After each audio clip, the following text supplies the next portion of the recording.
வருண்குமாரை குறித்து சீமான் மேடையிலே பேசியதெல்லாம் நம்ம பல காணொலிகளை பார்த்துருப்போம். குறிப்பா சீமான் அவர்கள் பேசிய ஒரு கருத்து ரொம்ப இழிவான கருத்தாக பார்க்கப்பட்டது. நான் உனக்கு போறதை பார்ப்பதற்கும் எச்சரித்து போவதை பார்ப்பதற்கும் ஒரு IAS அதிகாரி நியமிக்கப்பட்டிருக்கிறார். வருண்குமாரை குறித்து சீமான் அவர்கள் பேசியது மிகப்பெரிய ஒரு சர்ச்சையை ஏற்படுத்தியதுன்னு சொல்லலாம். குறிப்பாக கலைஞர் அவர்களை குறித்து சாட்டை துறைமுறையில் ஒரு பாடலை பாடியிருந்தாரு.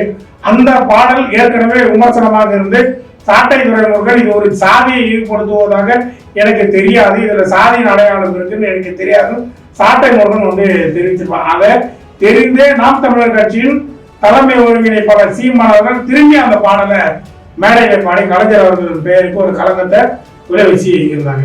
வருண்குமார் அவர்களை குறித்து அவதூறாக பேசியதற்கு கிட்டத்தட்ட 22 நபர்கள் மீது வழக்கு பதிவு செய்யப்பட்டிருக்கு.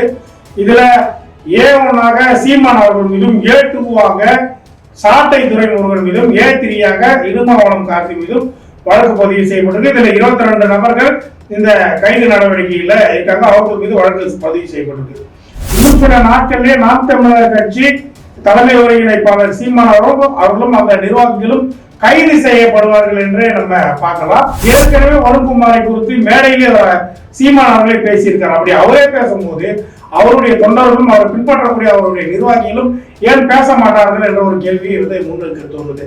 அதே நேரத்தில் சீமான் நேரடியாகவே ஒரு அரசியலை நேரடி அரசியலை மேற்கொள்ளாம மறைமுக அரசியலை மேற்கொண்டு பின்தலையில் அடிப்பது போல சீமான் அவர்கள் செயல்படுவது மிகப்பெரிய ஒரு கண்டனத்துக்குரியதாக பல தலைவர்கள் தெரிவிச்சு வராங்க. அதிகாரியாக இருக்கக்கூடியவர் SP வருண்குமார் அவர்கள் அப்படி ஒரு அதிகாரியாக இருக்கக்கூடியவருக்கு அவருக்கு நேரடி மிரட்டல் விடுப்பது மட்டும் இல்லாம வருண்குமாரையும் கொலை செய்து விட்டு குடும்பத்தாரையும் விடமாட்டேன், அவர்களையும் கொலை செய்து விடுவோம், நாங்கள் ஆட்சிக்கு வருவதற்குள் நீ செத்துவிடு, இல்லை என்றால் நீயும் இருக்க மாட்டாய், உன்னுடைய சந்ததியும் இருக்க மாட்டாய் சொல்லி ஒரு பதிவு பதிவு போடுறா. அதை நாம் தமிழர் கட்சி நிர்வாகி ஆபாசமாக பேசக்கூடியதும் அநாகரிக அரசியலை மேற்கொள்வதும் நாம் தமிழர் கட்சிக்கு தொடர்ந்து ஒரு வாடிக்கையாகவே இருந்து வருகிறத நம்ம பார்க்கலாம். சீமானுடைய முகத்தறி நாடா கிழிஞ்சிருக்குன்னே சொல்லலாம். ஜாதியை வைத்து சீமான் அரசியல் செய்கிறது தெல்ல தெளிவாக நிரூபணமாயிருக்குன்னே சொல்லலாம். கிழக்கம் நேயர்களுக்கு வணக்கம். திருச்சி SP வருண்குமாருக்கும் சீமானுக்கும் இருக்கக்கூடிய இந்த மோதலை தான் இன்னைக்கு இந்த காணொலியில முழுசா பார்க்க போறோம்.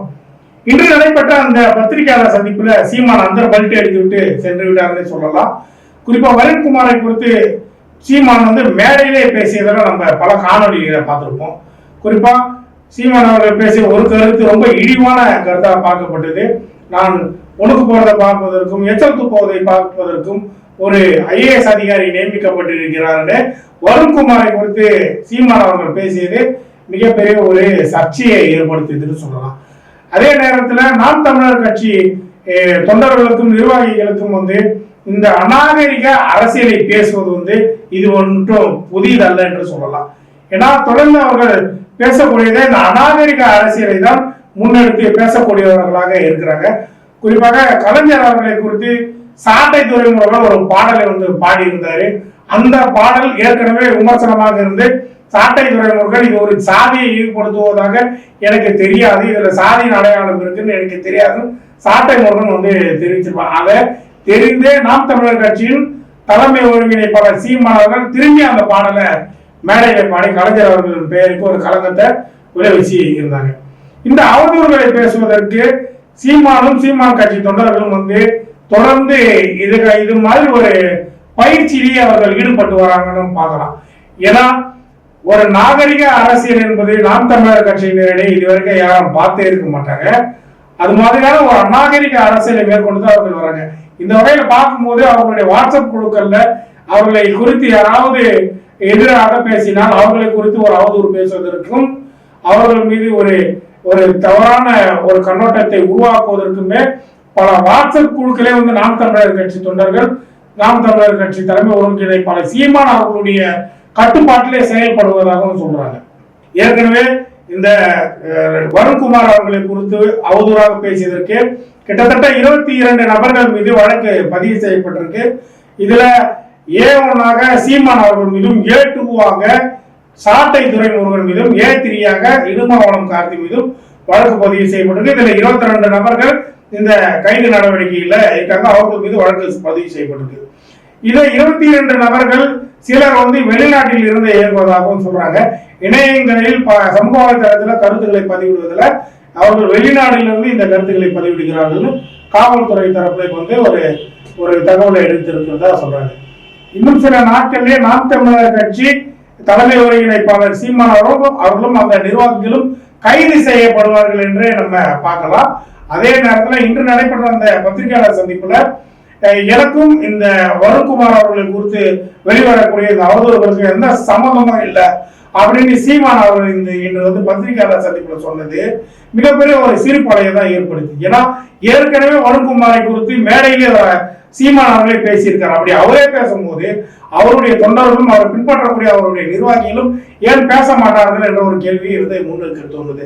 அதே நேரத்தில் சீமான் நேரடியாகவே ஒரு அரசியலை நேரடி அரசியலை மேற்கொள்ளாம மறைமுக அரசியலை மேற்கொண்டு பின்தலையில் அடிப்பது போல சீமான் அவர்கள் செயல்படுவது மிகப்பெரிய ஒரு கண்டனத்துக்குரியதாக பல தலைவர்கள் தெரிவிச்சு வராங்க. குறிப்பா ஒரு அதிகாரியாக இருக்கக்கூடியவர் எஸ்பி வருண்குமார் அவர்கள் அப்படி ஒரு அதிகாரியாக இருக்கக்கூடியவருக்கு அவருக்கு நேரடி மிரட்டல் விடுப்பது மட்டும் இல்லாம வருண்குமாரையும் கொலை செய்து விடுவேன், குடும்பத்தாரையும் விட மாட்டேன், அவர்களையும் கொலை செய்து விடுவோம், நாங்கள் ஆட்சிக்கு வருவதற்குள் நீ செத்து விடு, இல்லை என்றால் நீயும் இருக்க மாட்டாய், உன்னுடைய சந்ததியும் இருக்க மாட்டாய்ன்னு சொல்லி ஒரு பதிவு பதிவு போடுறா. அதான் நாம் தமிழர் கட்சி நிர்வாகி.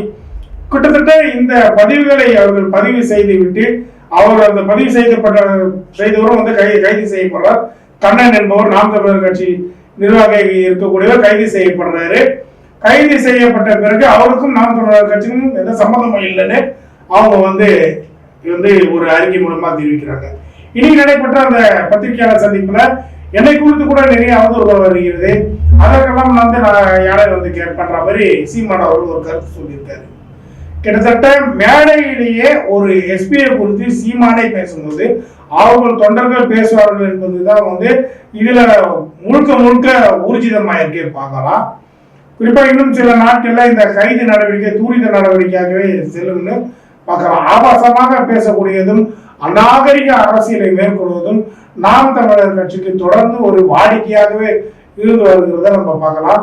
தொடர்ந்து இது மாதிரியான ஒரு கேவலமான அரசியலை மேற்கொண்டு தமிழ் தேசியத்தை முன்னிறுத்தி இந்த அரசியலை மேற்கொள்ளக்கூடியவர்களை இந்த மக்கள் எது மாதிரியான ஒரு கேள்வியை முன்வைத்து அவர்களிடம் வைப்பார்கள் என்று தெரியவில்லை. ஒரு அரசு அதிகாரிக்கு இந்த நிலைமை என்போது சாதாரண சாமானியர்கள் குரல் எழுப்பினால் அவர்களுக்கு எதிராக இது மாதிரியான தமிழ் தேசியத்தை பேசக்கூடியவர்கள் எப்படி திரும்புவார்கள் என்பது நம்ம யோசித்து பார்க்க வேண்டும். ஏன்னா நாம் தமிழர் கட்சி தலைமை ஒருங்கிணைப்பாளர் சீமான் அவர்கள் மேடையில ஒரு அரசியல் தலைவர்களை குறித்து அவர் விமர்சனம் செய்யும் போது அது அநாகரிகமாக தான் அவர் முற்பட்டு செயல்பட்டு இருக்கிறார். அந்த வகையில நம்ம பார்க்கலாம். கலைஞர் அவர்களை குறித்து பேசியிருக்காரு, அதற்கு முன்பு வைகோ அவர்களை குறித்து பேசியிருக்காரு, தந்தை பெரியார் அவர்களை குறித்து அவதூறாக பேசியிருக்காரு. இப்படிப்பட்ட அவதூற அரசியலை பேசுவதற்கு தமிழ் தேசியத்தை கையில் எடுத்துக்கொண்டு பல தொண்டர்களை ஏமாற்றி கொண்டு தெரியக்கூடிய சீமான் மீது தக்க நடவடிக்கை எடுப்பதற்காகவே இந்த வருண் அவர்கள் ஒரு போர்க்கால அடிப்படையில் செயல்பட்டு வர்றாருன்னு பார்க்கலாம். இப்போ நேரடியாக வருண்குமார் அவர்களை தாக்கி பேசும்போது மட்டுமில்லை, அவருடைய குடும்பத்தாரையும் அவருடைய மனைவியும் அவருடைய அந்த சந்ததியும் குறித்து பேசுவது எவ்வளவு தவறான விஷயமாக பார்க்கக்கூடியதாக இருக்கு.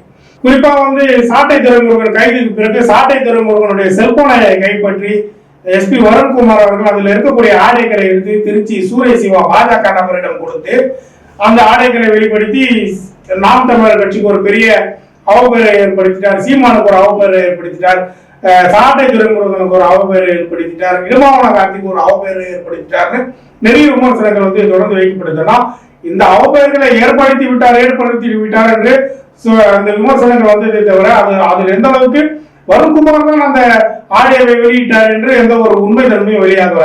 அதே நேரத்தில் இந்த ஆடியோக்கள் வெளியே வந்ததோ இல்லையோ நாம் தமிழர் கட்சியை சார்ந்த அந்த நிர்வாகிகளும் சீமானும் எப்படிப்பட்டவர் என்ற வெளியே வந்துருச்சு. அவரோட சீமானுடைய முகத்தறிய டாரா கிழிஞ்சிடுச்சுன்னு சொல்லலாம். கிட்டத்தட்ட காளியம்மாள் நாம் தமிழர் கட்சியில முக்கியமாக ஒரு நிர்வாகியாக இருக்கக்கூடியவர். அப்படி இருக்கக்கூடிய ஒரு நிர்வாகி சீமான் அவர்கள் வந்து ஒரு ஆடியோ மூலம் சொல்றாரு, நான் வந்து ஒரு சின்ன மசூர் தான் இருக்கு, அந்த மசூரை வந்து தட்டி விட்டனா முடிஞ்சு போச்சு அப்படின்னு சொல்லக்கூடிய அந்த வார்த்தை வந்து ஒரு மிகப்பெரிய வைரலானது. சில நாட்கள் கழித்து சீமான் வந்து நாங்க மசூரணும் அதுக்கப்புறம் உசுரணும்னு சொல்லி ஒரு வார்த்தை வந்து மேடையிலே பேசுறோம். அப்போ வெளிவந்திருக்கக்கூடிய அந்த ஆடியோக்கள் அனைத்துமே உண்மையானது என்று அந்த இடத்துல நிரூபணமானதுன்னு தான் பார்க்கலாம். ஏன்னா ஏற்கனவே சீமானை குறித்து பல அநாகரிக அரசியலை மேற்கொண்டு வருகிறார்ன்றது இருந்து வர சூழ்நிலையில சீமான் அவருடைய கட்சி தொண்டர்களிடையே வந்து ஒரு உண்மை தன்மை இல்லாம தான் இருக்காருன்றது இதன் மூலமா நம்ம பார்க்கலாம். அது மூலமா பார்க்கும்போது நிறைய தமிழ் தேசியத்தை பேசக்கூடியவர்கள், ரொம்ப மார்த்தட்டி பேசக்கூடிய அவர்களுடைய அந்த நிர்வாகிகள் அனைவரும் பாலியல் ரீதியாகவும் வந்து பல இதுல சிக்கி இருக்காங்கன்றதெல்லாம் இந்த ஆடியோக்கள் தான் வெளிப்படுத்திச்சு.